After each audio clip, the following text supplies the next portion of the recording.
მოგესალმებით, ქალბატონებო და ბატონებო. მე მქვია დუშან ვალეჩეკი და წარმოადგენს საერთაშორისო საზოგადოებრივ მოძრაობას ალატრა. ჩვენი ორგანიზაცია იკვლევს კლიმატის ცვლილებას, გარემოს დაცვას და ადამიანის უფლებების დაცვას. თუმცა ამ სამუშაოს შესრულებისას ჩვენ წავაწყდით ფუნდამენტური უფლებების სიტყვის, სინდისისა და რელიგიის თავისუფლების უხეშ დარღვევებს. ჩვენი ორგანიზაციის ყოფილი მოხალისეები რუსეთის ფედერაციაში დევნის, დამცირების, წამებისა და პატიმრობის მსხვერპლნი არიან. ვინ დგას რელიგიური უმცირესობებისა და ადამიანის უფლებათა დამცველების დევნისა და სიძულვილის წაქეზების უკან, რასაც ძალადობასა და გენოციდამდე მიყავანს. ამის უკან დგას ტრანსნაციონალური ანტიკულტურული ქსელი, რომელიც მოქმედებს ეგრეთ წოდებული საშიში სექტების წინააღმდეგ ბრძოლის საფარქვეში. ეს რიტორიკა სერიოზულ დანაშაულებს მალავს. ასეთი პრაქტიკა არღვევს ადამიანის უფლებათა საყოველთაო დეკლარაციის მე-18 მუხლს, რომელიც ყველას აძლევს აზრის, სინდისისა და რელიგიის თავისუფლებას.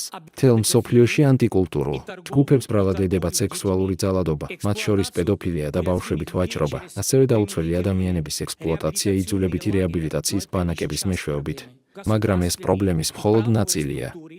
ეს ქსელი აქტიურად აღწევს სამთავრობო და სამართლებრივ სტრუქტურებში, ხრთამს აძლევს პოლიტიკოსებს, გავლენას ახდენს პროკურორებზე, ქმნის სრულ ექსპერტულ შეფასებებს და ძირს უთხრის დემოკრატიულ ინსტიტუტებს. მიმდინარე წლის მაისში ვაშინგტონში აიერებ ბილდერსის ფორუმზე აღინიშნა, რომ მოსკოვიდან კოორდინირებული ტრანსნაციონალური ანტიკულტურული ქსელები საფრთხეს უქმნიან დემოკრატიას.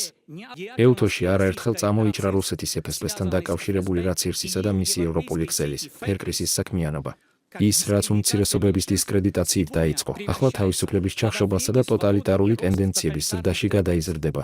თუ საფრთხეს არ ვაღიარებთ და ანტიკულტურული ქსელის საქმიანობის სამართლებრივ შეფასებას პრიორიტეტს არ მივცემთ, ევროპაში დემოკრატია შესაძლოა მალე განადგურდეს. სანამ ანტიკულტური ქსელი დაუსჯელად მოქმედებს, ნამდვილი თავისუფლება არ იქნება. მისი საქმიანობა უნდა შეჩერდეს, მათ შორის კანონმდებლობით.